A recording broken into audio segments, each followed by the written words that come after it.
मित्रांनो, जिल्हा परिषद पदभरतीचे पेपर आता सध्या चालू आहे आणि यातील लेखा या पदासाठी कोणते कोणते प्रश्न विचारले गेले होते, यातील काही प्रश्न आपल्याकडे उपलब्ध झालेले आहेत। त्या सर्व प्रश्नांचं स्पष्टीकरण आजच्या या व्हिडिओच्या माध्यमाने तुम्हाला भेटणार आहे, त्यासाठी नक्कीच या व्हिडिओला पूर्ण बघा। तर बघा, आपल्याला पहिला प्रश्न काय दिलेला आहे, टुरिझम डे कधी होता असा प्रश्न विचारलाय।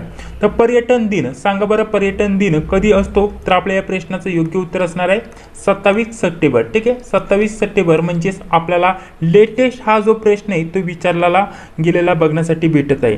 यामध्ये आपल्याला असा देखील प्रश्न विचारला जाऊ शकतो की 2023 चा जो जागतिक पर्यटन दिन साजरा केला गेलेला आहे त्याची थीम काय होती 2023 ची। ठीक आहे, 2023 ची थीम वरती सुद्धा तुम्हाला प्रश्न विचारला जाऊ शकतो। त्याची थीम होती पर्यटन और हरित निवेश, अशा प्रकारची जागतिक पर्यटन 2023 ची थीम आपल्याला बघण्यासाठी भेटेल। मित्रांनो, पुढील प्रश्न आपल्याला बघा काय विचारला होता, मुंबई जीपीओ वरती प्रश्न आला होता। आता थोडक्यात जीपीओ वरती तुम्हाला माहिती देत आहे। तर बघा मित्रांनो, यामध्ये जीपीओ म्हणजे काय, जनरल पोस्ट ऑफिस असा त्याचा फुल फॉर्म होईल। ठीक आहे, जनरल पोस्ट ऑफिस असा जीपीओ चा फुल फॉर्म आहे। आता पोस्ट ऑफिस वरती आपल्याला एक प्रश्न विचारला गेला होता, एक्झॅक्टली पूर्ण क्वेश्चन मला व्यवस्थित समजलेला नाहीये, परंतु मुंबई जीपीओ वरती तुम्हाला सविस्तर माहिती देत आहे। तर यामध्ये सर्वात महत्त्वाचा प्रश्न तुम्हाला विचारला जाऊ शकतो की भारतात किती पोस्टल जीपीओ आहेत? तर एकूण 23 पोस्टल जीपीओ आहेत भारतामध्ये। आणि त्यासोबत अजून एक महत्त्वाचा पॉइंट यामध्ये येत आहे मित्रांनो की जीपीओ बीटी। ठीक आहे, आता आपल्याला असा प्रश्न विचारला जाऊ शकतो की जीपीओ बीटी, ठीक आहे, जीपीओ बीटी कधी झाला? तर आपल्याला एकतर तारीख विचारली जाऊ शकते, नाहीतर वर्ष विचारले जाऊ शकते। या प्रश्नाचं उत्तर असणार आहे 2 एप्रिल 1991 साली। ठीक आहे, जीपीओ बीटी कधी झाला? 2 एप्रिल 1900 साली। हे आपल्याला माहिती असणं गरजेचं आहे। चला, पुढील प्रश्न काय दिलेला आहे, खालीलपैकी कोणते नॅशनल पार्क महाराष्ट्रामध्ये येत नाही? आपल्याला डायरेक्टली त्या मुलांनी ज्यांनी मला पाठवलेलं आहे त्यांनी उत्तर देखील सांगितलेलं आहे महादेव नॅशनल। आता बाकीचे काही पर्याय दिलेले असतील त्यापैकी कोणते येत नाही, तर या प्रश्नाचं योग्य उत्तर असणार आहे महादेव नॅशनल। बाकीचे पर्याय आपल्याकडे उपलब्ध नाहीये। चला, पुढील प्रश्न बघूया। तर बघा, आपला पुढील प्रश्न काय दिलेला आहे, ड्रोन शक्ती 2023 कोठे पार पडली? तर सांगा बरं या प्रश्नाचं योग्य उत्तर काय असणार आहे? तर या प्रश्नाचं योग्य उत्तर असणार आहे गाझियाबाद, जे काय आहे उत्तर प्रदेश। ठीक आहे, उत्तर प्रदेश, आणि उत्तर प्रदेशमध्ये कुठे? गाझियाबाद। ठीक आहे, गाझियाबाद या ठिकाणी आपल्याला ड्रोन शक्ती 2023 हा जो कार्यक्रम आहे हा पार पडला असं आपल्याला सांगता येईल। बघा, पुढील प्रश्न काय दिलेला आहे, व्ही शांतारामन कोणत्या जिल्ह्याचे होते? तर कोणत्या जिल्ह्याचे होते सांगा बरं या प्रश्नाचं योग्य उत्तर काय असणार आहे? तर कोल्हापूर या प्रश्नाचं योग्य उत्तर असणार आहे। असा देखील तुम्हाला प्रश्न विचारला जाऊ शकतो की यांचा जन्म कधी झाला? तर जन्म झालेला आहे 18 नोव्हेंबर। ठीक आहे, जन्म झालेला आहे 18 नोव्हेंबर 1901 साली। हे आपल्याला माहिती असणं गरजेचं असणार आहे। आणि हे जे आहेत अभिनेता, निर्माता आणि दिग्दर्शक होते, या क्षेत्रामध्ये त्यांनी कामगिरी केलेले असं तुम्हाला सांगता येईल मित्रांनो। तर चला, पुढील प्रश्न बघूया। खूपच महत्त्वाचे प्रश्न उत्तर आपण बघत आहोत मित्रांनो। अशाच प्रकारचे तुम्हाला प्रश्न पुढील परीक्षेसाठी विचारले जाऊ शकतात। पुढील प्रश्न काय दिला होता, गोदावरीने किती टक्के क्षेत्र व्यापले आहे? तर आता गोदावरी विषयी थोडक्यात माहिती सांगत आहे मित्रांनो, यावरती वारंवार तुम्हाला प्रश्न विचारलेले बघण्यासाठी भेटून जातील। आता प्रश्न तुम्हाला कसे विचारले जातात, सर्वात महत्त्वाचं, आता गोदावरीचे जुने नाव काय असा प्रश्न तुम्हाला विचारला जातो। तर गोदावरीचं जे जुनं नाव आहे दक्षिण गंगा। ठीक आहे, दक्षिण गंगा हे गोदावरीचं जुनं नाव आहे। त्याला दुसरं अजून एक नाव आहे, जुनंच नाव सांगा बरं, रुद्रगंगा। ठीक आहे, रुद्रगंगा हे गोदावरीचे 2 जुने नाव आहेत, हे आपल्याला माहिती असणं गरजेचं आहे। आता यावरती तुम्हाला प्रश्न विचारला जातो, पुढे अजून सांगतो। आता क्षेत्रफळाविषयी तर चर्चा आपण करणारच आहोत मित्रांनो। आता कोणकोणत्या आणि किती जिल्ह्यांमध्ये वाहते त्यावरती तुम्हाला प्रश्न विचारले जातात। त्यानंतर गोदावरी आता क्षेत्रफळावरती प्रश्न विचारलाय, आपल्याला महाराष्ट्राचे क्षेत्रफळ विचारले जाऊ शकतं, त्याचबरोबर इतर ज्या पण राज्यातून वाहते तर त्याचं क्षेत्रफळ विचारलं जाऊ शकतं। तर बघा, आता थोडक्यात आता क्षेत्रफळाविषयी माहिती विचारली तर थोडक्यात त्याविषयी माहिती आपण बघूया। आता डायरेक्टली गोदावरी खोऱ्याविषयी आपण माहिती बघूया। ठीक आहे, संपूर्ण गोदावरी खोऱ्याने किती क्षेत्र व्यापलेलं आहे त्याविषयी माहिती बघूया। आता टोटल जर विचार केला तर 3,12,812 चौरस किलोमीटर एवढं गोदावरी खोऱ्याने टोटल क्षेत्र व्यापलेलं आहे। हे टोटल झालं। तर यातील महाराष्ट्राने, ठीक आहे, म्हणजे महाराष्ट्रामधील किती व्यापलेलं आहे, यातील महाराष्ट्रामध्ये जर विचार केला तर 1,52,199 चौरस किलोमीटर एवढं क्षेत्र व्यापलेलं आहे। त्यामध्ये जर विचार केला दुसरं राज्याचा विचार केला तर दुसरं महत्त्वाचं राज्य असणार आहे आंध्र प्रदेश. ठीक आहे, आंध्र प्रदेश. तर आंध्र प्रदेशचा जर विचार केला तर आंध्र प्रदेशमध्ये 63,201 चौरस किलोमीटर एवढं व्यापलेलं आहे. पुढील जर विचार केला तर पुढे सांगा काय आहे मध्य प्रदेश. ठीक आहे, मध्य प्रदेश. तर मध्य प्रदेशमध्ये किती व्यापलेलं आहे 65,255 चौरस किलोमीटर. पुढे जर विचार केला तर पुढे आहे ओडिसा. ठीक आहे, ओडिसा. तर ओडिसामध्ये किती व्यापलेलं आहे सांगा बरं 17,752 चौरस किलोमीटर. अशा प्रकारचे जे पण महत्त्वाचे आपले राज्य आहेत त्यामध्ये गोदावरी खोऱ्याने किती क्षेत्र व्यापलेलं आहे हे तुम्हाला माहिती असणं गरजेचं असणार आहे मित्रांनो. अशा प्रकारची ही माहिती आहे. आणि यामध्ये अजून एक राज्य राहिलं, सॉरी. तर इथे अजून एक राज्य नोट करून घ्या तुम्ही. यामध्ये कर्नाटक जर राहिलं, कर्नाटकमध्ये जर विचार केला तर 4,405 चौरस किलोमीटर एवढं क्षेत्र गोदावरी नदीने खोऱ्याने व्यापलेले आहे असं आपल्याला सांगता येईल मित्रांनो. तर ही इतर माहिती तुम्ही नोट करून घेऊ शकता. तर आता किती टक्के क्षेत्र व्यापलं होतं कुठलं काय मला नक्की समजला नाही प्रश्न, परंतु गोदावरी नदीवरती जे पण प्रश्न विचारले जातात त्यांचं स्पष्टीकरण तुम्हाला देण्याचा प्रयत्न केलेला आहे. मागील परीक्षांचा जर विचार केला तर त्यामध्ये गोदावरी नदीचे जुने नाव काय यावरती प्रश्न आलेला आहे तेही मी तुम्हाला सांगितलं. इतर आता गोदावरी कोणकोणत्या जिल्ह्यांतून वाहते यावरती तुम्हाला प्रश्न विचारला जातो.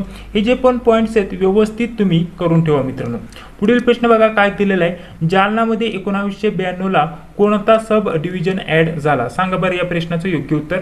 तर या प्रश्नाचं एक्झॅक्टली उत्तर मलाही सांगता येत नाहीये. नक्की मी या प्रश्नाचं उत्तर 100% खरं सांगू शकत नाहीये. थोडंसं रिसर्च करेल त्यानंतर कमेंट बॉक्समध्ये तुम्हाला या प्रश्नाचं उत्तर कमेंट बॉक्समध्ये सांगून टाकेल. जर तुम्हाला माहिती असेल तर या प्रश्नाचं उत्तर नक्कीच सांगण्याचा प्रयत्न करा. इथं जालना जिल्ह्याविषयी इथं माहिती विचारली गेली मित्रांनो. तर जालना जिल्ह्यामध्ये किती तालुके आहेत असा देखील प्रश्न विचारला जाऊ शकतो. तर जालना जिल्ह्यामध्ये एकूण 8 तालुके आहेत अशा प्रकारचं आपल्याला माहिती असणं गरजेचं असणार आहे. ठीक आहे, 8 तालुके. बघा पुढील प्रश्न तुम्हाला योजनेवरती विचारला गेला होता. वयोमर्यादा किती आहे तर त्या प्रश्नाचं योग्य उत्तर होतं 18 ते 50 एवढी वयोमर्यादा आहे. पुढील आपल्याला INS महेंद्रगिरी कोठे तयार करण्यात आली अशा प्रकारचा प्रश्न विचारला होता. तर INS महेंद्रगिरी याविषयी तुम्हाला माहिती देत आहे.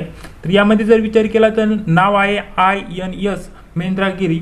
जर विचार केला ओनर कोण आहे तर इंडियन नेव्ही ओनर आहे. त्यानंतर बिल्ड कोणा केली तयार कोणी केली तर जर विचार केला तर माझगाव डॉक लिमिटेड. ठीक आहे, MDL या कंपनीने ही बनवलेली आहे.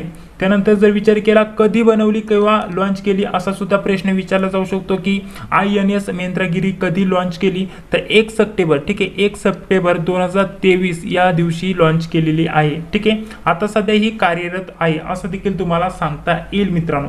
तर बघा मित्रांनो पुढे व्हिडिओ कंटिन्यू करण्याअगोदर आपल्यासाठी खूपच महत्त्वाची माहिती देत आहे मित्रांनो. आपण ZP भरतीसाठी काय महत्त्वाच्या IMP नोट्स काढलेल्या त्याविषयी माहिती देत आहे. यामध्ये जर विचार केला मराठीचा समावेश केलेला आहे. मराठीच्या सर्व टॉपिकच्या आपण नोट्स काढलेल्या आहेत.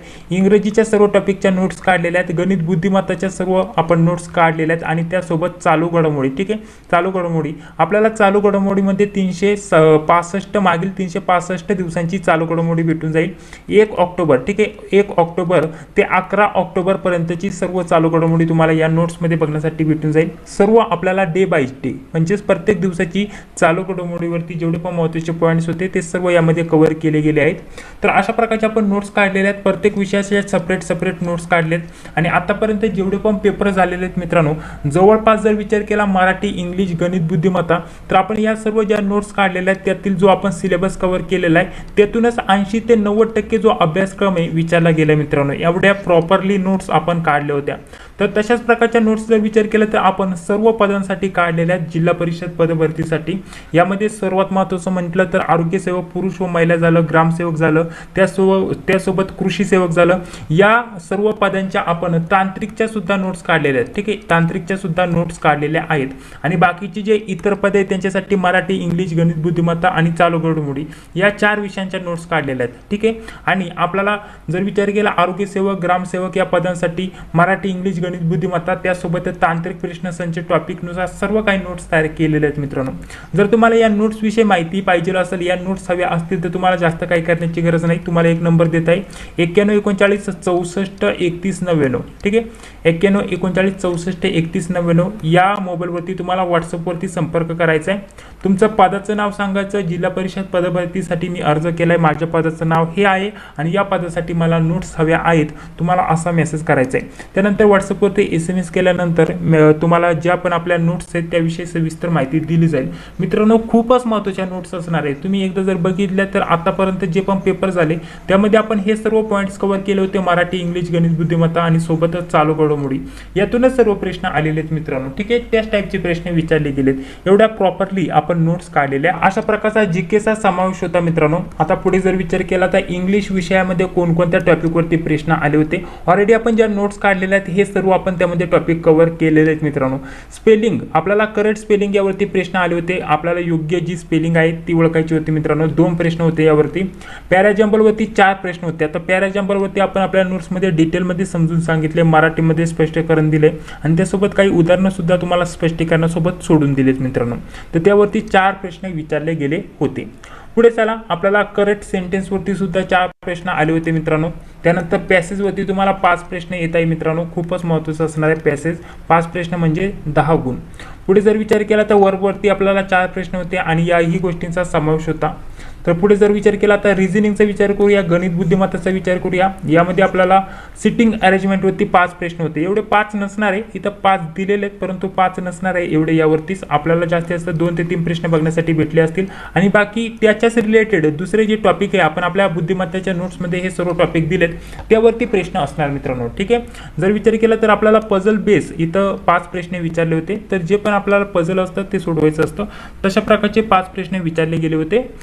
तर अशा प्रकारचे रिझनिंगवरती प्रश्न आले होते आणि मॅथचे जे क्वेश्चन होते ते अवघड वाटले थोडे. 3-4 क्वेश्चन मॅथचे होते. बघा, मराठीचा जर विचार केला तर मराठी या विषयावरती कोणकोणते प्रश्न आले होते. इथं बघा, आपल्याला अचूक शब्द, अचूक वाक्य, वाक्यरचना, ठीक आहे, रचना, ठीक आहे, यावरती प्रश्न विचारले गेले होते. म्हणजेच अचूक शब्द, अचूक वाक्य, अचूक वाक्यरचना यावरती प्रत्येकी एक प्रश्न विचारला गेला होता. अशा प्रकारचा म्हणजेच टोटल जर विचार केला तर अचूक शब्द 2 होते असं म्हणणं होतं आणि टोटल 4 ते 5 प्रश्न विचारले गेले होते. त्यानंतर जर म्हटलं तर क्लोज टेस्टवरती 5 प्रश्न होतं आणि त्यानंतर जर विचार केला व्याकरणावरती सुद्धा प्रश्न आले होते 3-4 आणि बाकीचे जर विचार केला तर नॉर्मल, म्हणी, वाक्प्रचार, त्यानंतर समानार्थी, विरुद्धार्थी आणि बाकी अशाच प्रकारचे मराठीवरती प्रश्न विचारले होते आणि मराठी माहिती यावरती सुद्धा प्रश्न होते.